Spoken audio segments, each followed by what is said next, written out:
सो good morning dear student. चलिए शुरू करते हैं आज chapter number 2, that is called relation and function. ठीक है, रिलेशन फंक्शन। रिलेशन होता क्या है? देखिए, रिलेशन एक तरह से कनेक्शन होता है, एक सबसेट होता है। जैसे आपका रिलेशन आपके पेरेंट्स से है, you are the subset of your parents, है ना। आपका रिलेशन आपके टीचर से भी है, अपनी फ्रेंड से भी है। तो इसका मतलब क्या है? रिलेशन क्या होता है? एक सबसेट होता है जो आपके और आपके पेरेंट्स के बीच में होता है, या आपके फ्रेंड्स के बीच में होता है, आपके रिलेटिव के बीच में होता है। तो यानी रिलेशन एक सबसेट। अब सबसेट क्या होता है? सबसेट ये होता है कि आपके सारे के सारे एलिमेंट दूसरे सेट में होने जरूरी। जैसे मैंने एग्जांपल लिया, आप you are the subset of your parents, यानी आपके जितने भी क्वालिटीज़ है वो आपके पेरेंट्स के अंदर जरूर होंगे और पेरेंट्स के अंदर उससे ज़्यादा भी होंगी, है ना। तो सबसेट हमने ये बोला। तो अब यहाँ पर क्या होगा? रिलेशन क्या होता है? Relation is the subset of A cross ए, यानी रिलेशन जो होता है एक सबसेट होगा जो कि ए क्रॉस ए का सबसेट होगा। ए क्रॉस ए क्या होता है वो हम अभी पढ़ेंगे। ठीक है, चलिए सबसे पहली बात ये आ जाती है जो हम रिलेशन पढ़ते हैं कि सबसे पहला जो टॉपिक आता है वो है ordered pair. Ordered pair. Ordered pair क्या होता है? अगर हमारे पास दो एलिमेंट हैं ए एंड बी, और उन एलिमेंट को हम एक स्पेसिफिक ऑर्डर में लिखते हैं। जैसे कि हमने स्पेसिफिक ऑर्डर ये हो गया कि ये एलिमेंट ए है और ये एलिमेंट बी है, तो इस फॉर्मेट को हम ऑर्डर्ड पेयर बोलते हैं। एलिमेंट ए और बी को जो हम इस फॉर्मेट में लिखते हैं इसको बोलते हैं ऑर्डर्ड पेयर। और ये जो ऑर्डर्ड पेयर है ना, ये ए ये एक्स कोऑर्डिनेट को बिलोंग करता है या वाई कोऑर्डिनेट को बिलोंग करता है। अगर हम जब कोऑर्डिनेट ज्योमेट्री पढ़ेंगे, ये तो हमने कोऑर्डिनेट ज्योमेट्री में क्लास 10th में ही पढ़ा है ना। So this format is called the ordered pair. ठीक है, और यहाँ पर जो ऑर्डर्ड पेयर होगा इसका बहुत बड़ा रोल होगा। ठीक है, चलिए बढ़ते हम थोड़ा सा और आगे। तो ऑर्डर्ड पेयर के केस में जैसे सपोज कर लो मैं कोई दो नंबर ले लेता हूँ ऑर्डर्ड पेयर में, जैसे कि 2 और 5 है, 2 और 3 है, 3 ले लेते हैं बड़ा नंबर ना लेकर, और 3 और 2 है। अब हमें चेक करना है कि ये जो दो ऑर्डर्ड पेयर हैं क्या ये दोनों इक्वल ही हैं, दोनों का मतलब एक ही है या अलग अलग है। तो हम क्या करते हैं, हम कार्टेशियन सिस्टम बना लेते हैं। यहाँ पर मैंने यहाँ पर ये बना लिया, दोनों क्योंकि पॉजिटिव लिए हैं, केवल समझाने के लिए। तो देखिए जैसे 2 और 3 है, 2 किसको बिलोंग करता है? एक्स एक्सिस को, तो 2 तो हमारा ये हो गया। 3 है वाई एक्सिस को बिलोंग करता है ये, तो ये दोनों जाकर कहाँ मिलते हैं? ये दोनों जाकर मिलते हैं यहाँ पर। ये हो गया हमारे पास 2, 3। ठीक है ना। अब जैसे 3 और 2 है, यानी कि एक्स एक्सिस को बिलोंग करता है 3 और वाई एक्सिस को बिलोंग करता है 2। इसका मतलब ये हुआ ये हमारा ए पॉइंट, ये हमारा बी पॉइंट, दोनों की लोकेशन डिफरेंट आई है। इसका मतलब ये नहीं हुआ कि किसी ऑर्डर पेयर में 2 3 लिखा हुआ है और 2 आगे 3 पीछे है, 3 आगे 2 पीछे है, तो ये इन दोनों का मतलब एक है। नहीं, दोनों डिफरेंट ऑर्डर पेयर होंगे, यानी दोनों का मतलब अलग अलग होगा। तो these two order pair can not be equal, वो हमने प्रूफ कर दिया ना। देखिए ये दोनों की लोकेशन डिफरेंट आ रही है, और अगर दोनों सेम ही होते तो लोकेशन सेम आती, तो इसका मतलब these are two different order pair. चलिए तो बच्चों ये तो होगी ऑर्डर्ड पेयर की बात। अब हम बात करते हैं equality of two order pair. Equality of to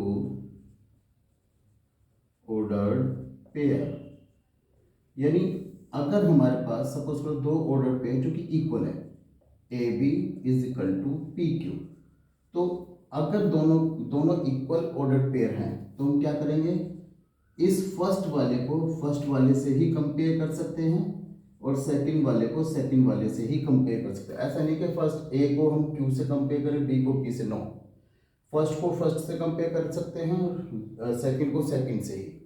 ये सपोज करो मेरे पास कोई क्वेश्चन है जैसे कि a-1 और b+2 is equal to 2 and 3. He is asking find the value of a and b. So what can I do? I will compare a-1 equal to 2.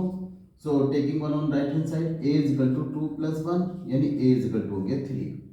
And b plus 2 is equal to 3, b is equal to 3 minus 2, यानी b की value 1, b की value 1 हो गई, a की value 3 आ गई। This is equality of two ordered pair. Come to the next. चलिए हमारे पास एक अगला क्वेश्चन है, if x upon 3 plus 1 y minus 2 upon 3 is equal to 5 upon 3 and 1 upon 3, find the value of x and y. So what we can do, we will compare this first coordinate to the first coordinate, यानी x upon 3 plus 1 is equal to 5 upon 3, ठीक है। now x upon 3 is equal to 5 upon 3 plus 1 उधर का minus हो जाएगा, x upon 3 is equal to 5, 3 1 जा 3 upon 3, x upon 3 is equal to 2 upon 3, तो x की वैल्यू आ गई 2, ठीक है। और y minus 2 upon 3 is equal to 1 upon 3, LCM इस टू पहले माइनस 2 अपॉन 3 को उधर ले आते हैं, y is equal to minus 2 upon 3 है तो उधर जाकर प्लस 2 अपॉन 3 हो गया, प्लस का 1 अपॉन 3 तो ऑलरेडी है, ये हो गया 3, ये हो गया 2 प्लस 1, y की वैल्यू होगी 3 अपॉन 3 और y की वैल्यू होगी 1, y की वैल्यू 1 और x की वैल्यू 2। चलिए कम to the next.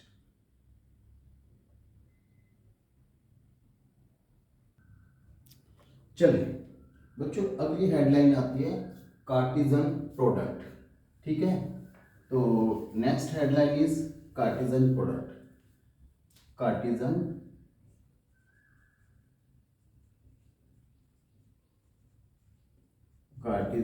Product, Cartesian product of two sets. हम लिखेंगे the Cartesian product of two sets A and B is represented by A cross B। मैं बता रहा था ना A cross B क्या होता है मैं बताऊंगा। So that is called the Cartesian product.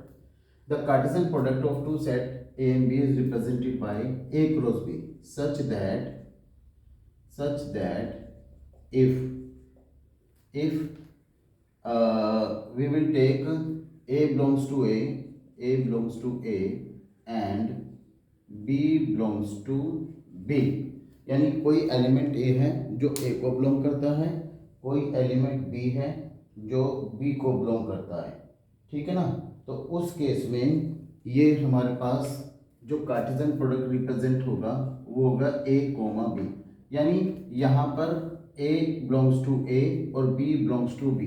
बच्चों ध्यान देने वाली बात है क्या, अगर कार्टेशियन प्रोडक्ट होता है और A, क्योंकि सेट A पहले लिखा हुआ है तो A सेट A को बिलोंग करता है, सेट B बाद में लिखा है तो एलिमेंट B सेट B को बिलोंग करता है, तो ये A कोमा B लिखा जाएगा, ना कि B कोमा A कभी नहीं लिखा जाएगा। जिस सेट को मैं पहले लिखूंगा उसका एलिमेंट पहले आएगा, जिस सेट को मैं बाद में लिखूंगा उसका एलिमेंट बाद में आएगा। ऐसा नहीं होगा कि मैंने B क्रॉस A लिख दिया और वहां A B लिख दिया, नो। A क्रॉस B है तो A B, अगर B क्रॉस B है तो B A। तो इसका मतलब क्या हुआ, Cartesian product A cross B is equal to A B such that A cross A and B cross B, ऐसे हम इसको रिप्रेजेंट कर पाएंगे, A cross A and B cross B, ठीक है।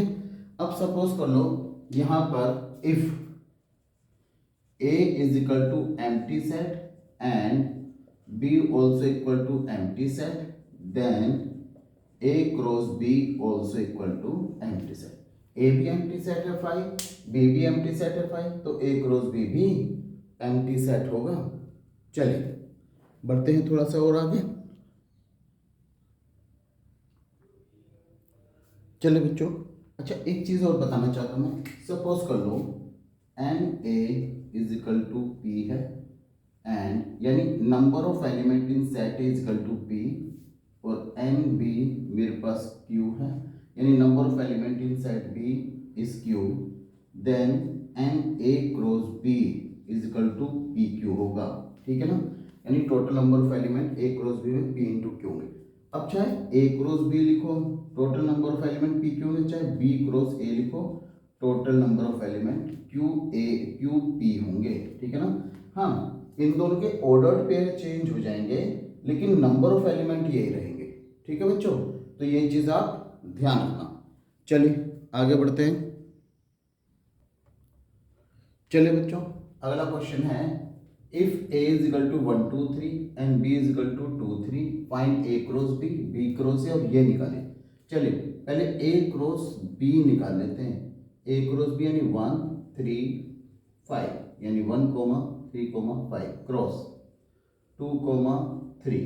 तो इनके टोटल कार्टेशियन प्रोडक्ट कितने बने, 1 का 2 के साथ, 1 का 3 के साथ, 3 का 2 के साथ, 3 का 3 के साथ, 5 का 2 के साथ और 5 का 3 के साथ, 5 का रिलेशन 3 के साथ।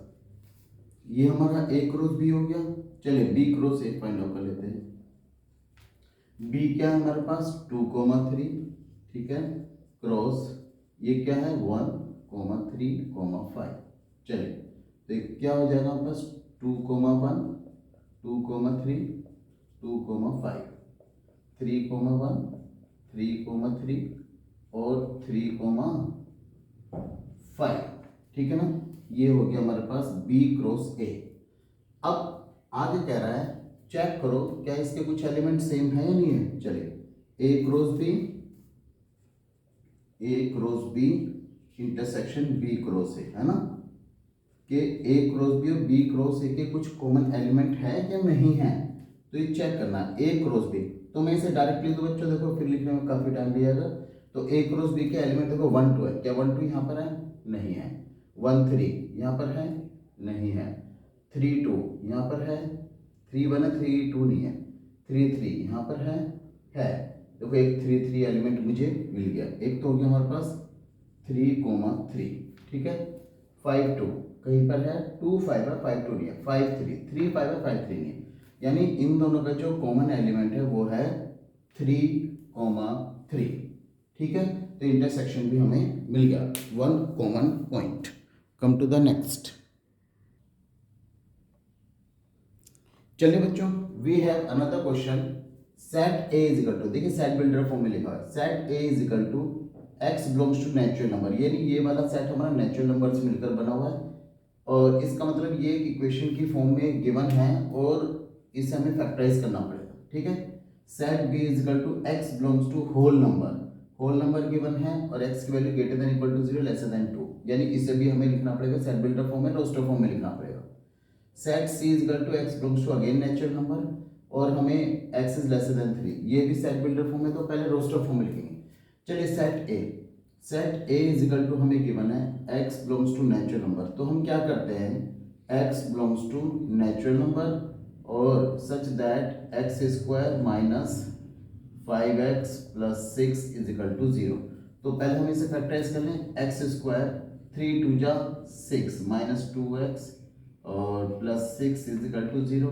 तो x कॉमन ले ले, x माइनस 3 माइनस 2 कॉमन ले ले, x minus 3 is equal to 0। तो ये क्या हो गया, x माइनस 3 और x minus 2 is equal to 0। तो x की वैल्यू 2 और 3 आ गई बच्चों।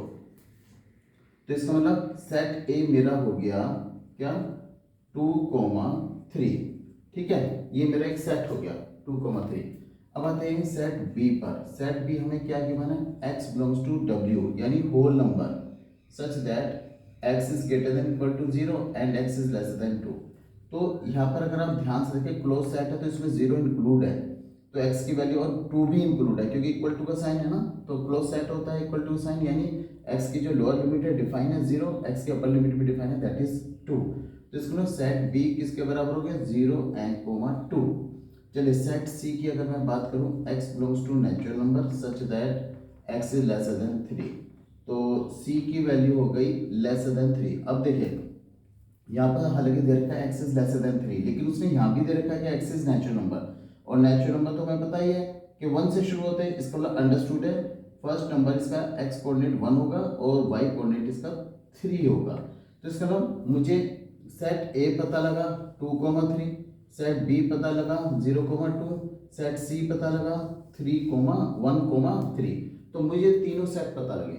अब वो कह रहा है कि ए क्रॉस बी यूनियन सी, तो पहले बी यूनियन सी निकाल लेते हैं बच्चों। तो बी यूनियन सी, तो बी के एलिमेंट क्या है 2,0 यूनियन सी, सी के को है 1,3। तो देखो जब हम इन दोनों का यूनियन करेंगे ना बच्चों, तो ये सारे एलिमेंट इंक्लूड हो जाएंगे, यानी 1 भी आएगा, 0 भी आएगा, 1 भी आएगा, 2 भी आएगा और 3 भी आएगा।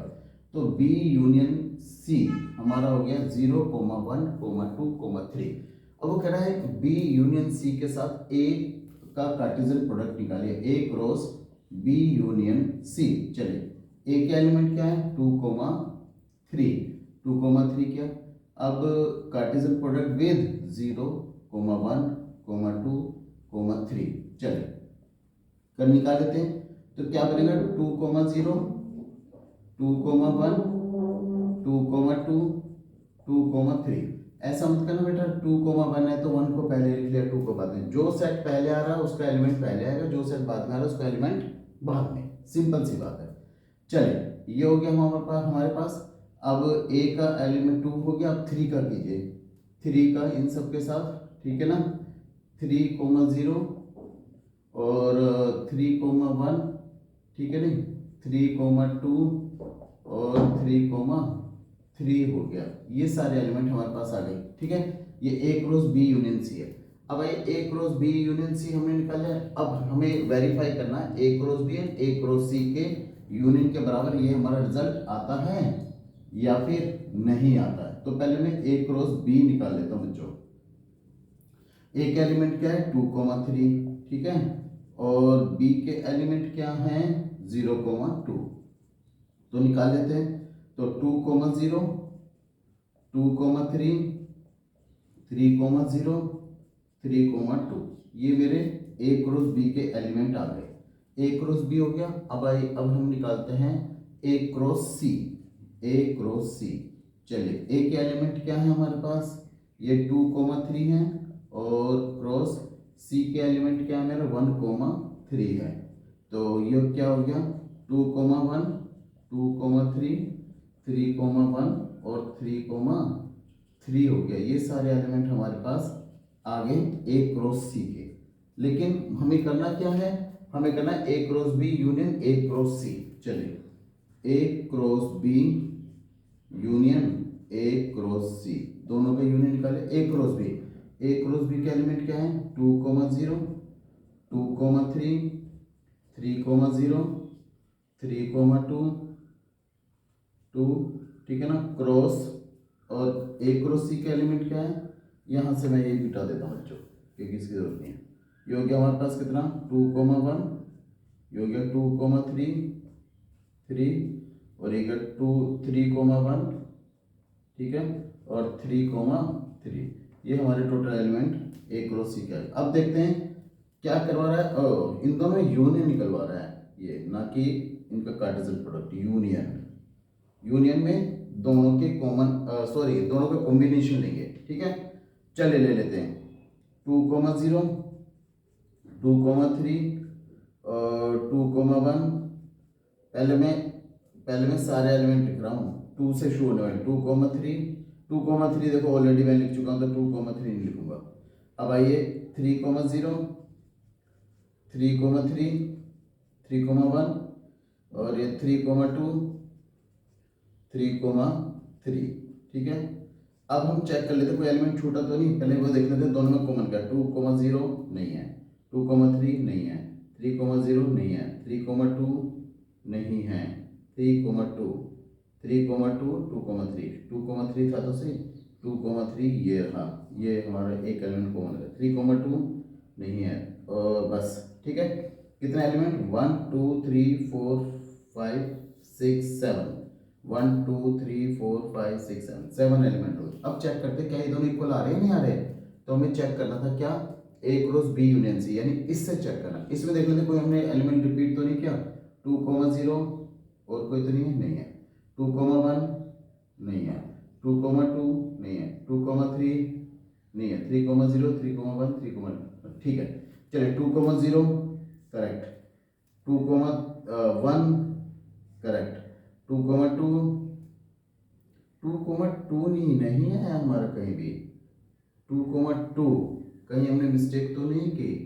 देखो 2,2 आना था यहाँ पर, ये रहा 2,0, 2,2, ये 2,3 लिख लिया, हाँ ये 2,2 था, 3,0, 3,2 देखा गलती। ऐसे अब 2,1, 2,3, 3,1, 3,3 पॉजिटिव में गलती हो जाती है, 2,0, 2,2, 2,0, 2,2, ये रहा 2,2, ठीक है ना। ए क्रॉस बी, अरे फिर मैंने क्या लिख दिया, 2,0, 2,2, हद है, 2,2, 3,0, 3,2, अब सही है, 2,2 हो गया, 3,0, 3,2।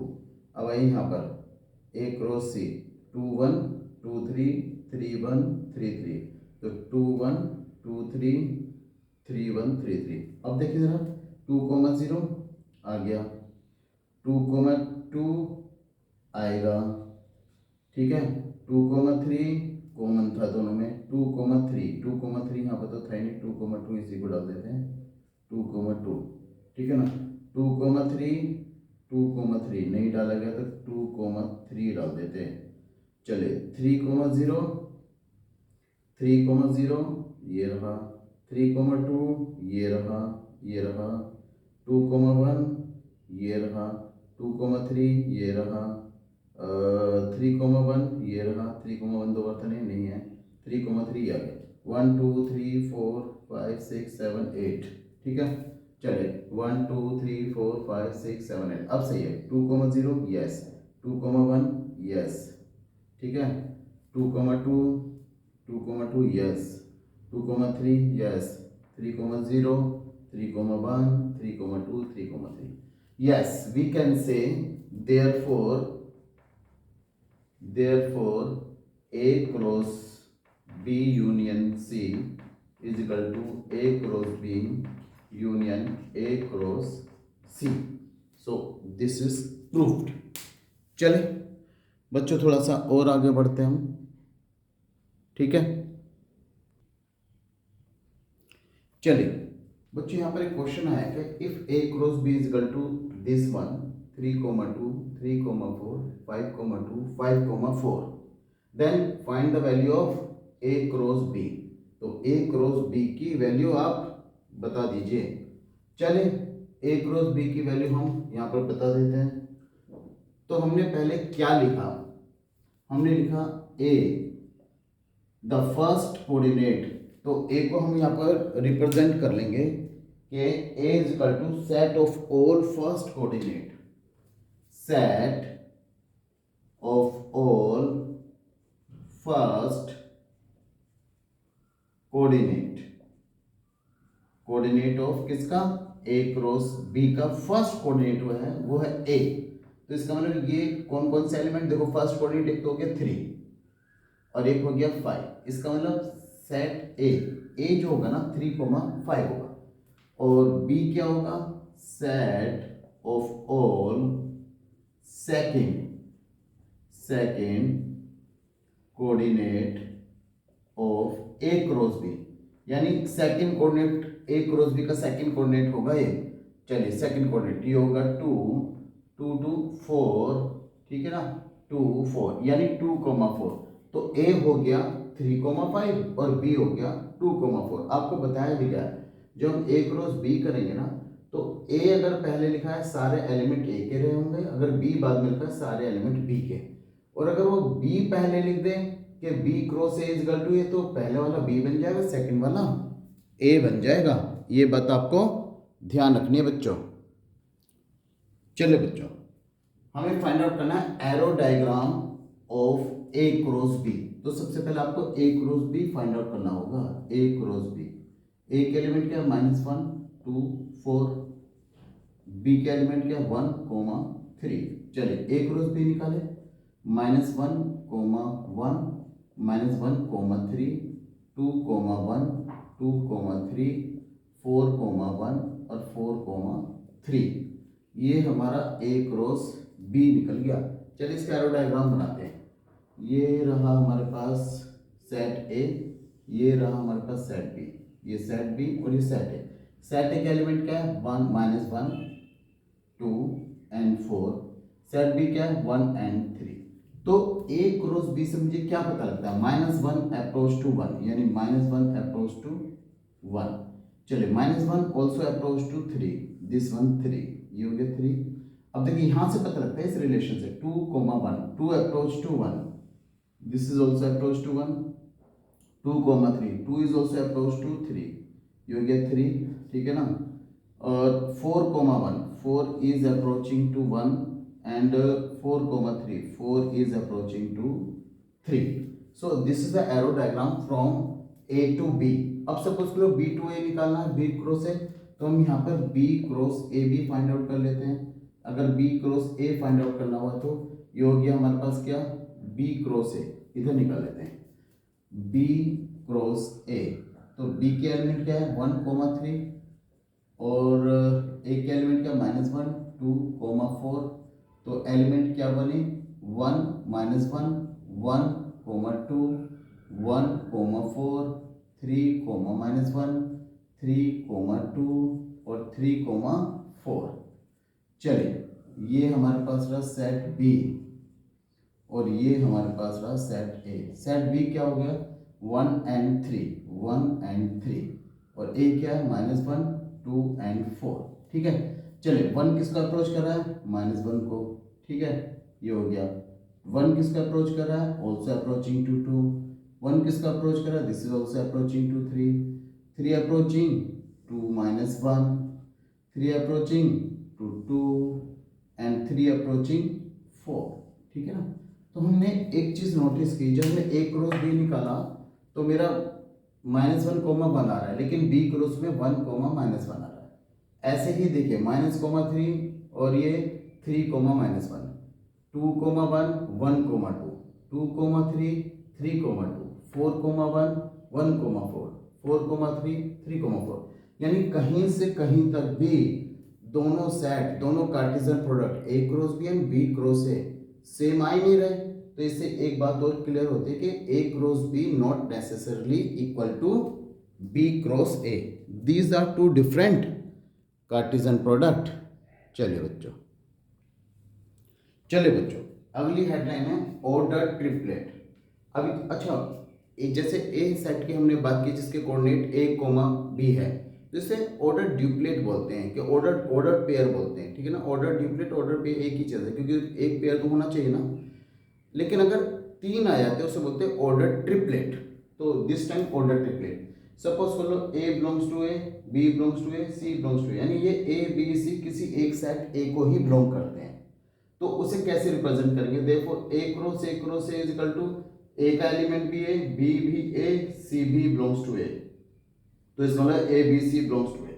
अब वो कह रहा है अगर A is equal to set A is equal to 1, 2 है तो ए क्रॉस ए यानी ऑर्डर ट्रिपलेट बनाकर दिखाइए। सारे के सारे ऑर्डर ट्रिपलेट को फाइंड आउट कीजिए। तो मैंने क्या किया इसके लिए, पहले ए क्रॉस ए फाइंड आउट कर लिया, तो 1, 2 क्रॉस 1, 2, तो सारे सारे ऑर्डर पेयर बना ले, 1 का 1 के साथ, 1 का 2 के साथ, 2 का 1 के साथ और 2 का 2 के साथ, ठीक है ना। ये हो गया। अब ए क्रॉस ए, इसको हम ए क्रॉस ए यानी अब हम तीसरा सेट भी यहाँ पर इंट्रोड्यूस कर देंगे 2, 1 एंड 2, 2, तीसरा सेट यानी 1, 2।